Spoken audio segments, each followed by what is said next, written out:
మళ్ళీ పరిస్థితి పూర్తిగా విషమంగా మారడంతో గౌతమ్ అడవుల్లోకి తీసుకెళ్ళిపోతాడు మల్లిని. తీసుకెళ్ళిపోయి ఒక తోపుడు బండి మీద తీసుకువెళ్తూ ఉంటాడు. అయితే మాలిని, అరవింద్ ఇద్దరు కూడా వెతుకుతున్న సమయంలో మాలిని కింద కూర్చుంటే అప్పుడు అరవింద్ అంటాడు, "నీకసలు బుద్ధుందా? నీ వల్లే ఇదంతా జరిగింది. కైకేయి వల్ల రాముడు అడవి పాలైనట్టు నీ వల్ల వాళ్ళిద్దరూ అడవుల పాలయ్యారు. అసలు కోరుకోకూడని కోరిక ఎందుకు కోరుకుంటున్నావో నాకు అర్థం కావటం లేదు" అంటూ అరవింద్ తిడతాడు. అయితే ఈలోపు మల్లికి నొప్పులు స్టార్ట్ అయిపోతాయన్నమాట.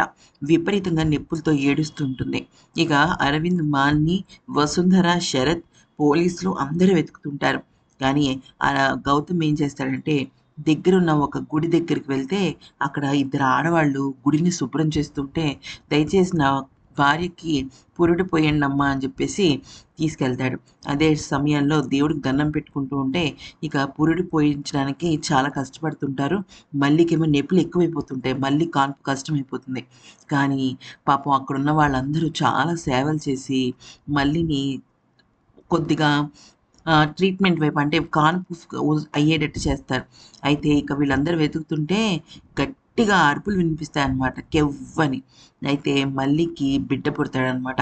అయితే ఇక మల్లి ఏమో స్పృహ కోల్పోతుంది. ఇక గౌతమ్ ఏమో షాక్‌లోకెళ్ళిపోతాడు. ఏమవుతుందో మరి రేపటి ఎపిసోడ్‌లో చూడాలి. మొత్తానికైతే మాత్రం మల్లికి బిడ్డ పుట్టేసినట్టే.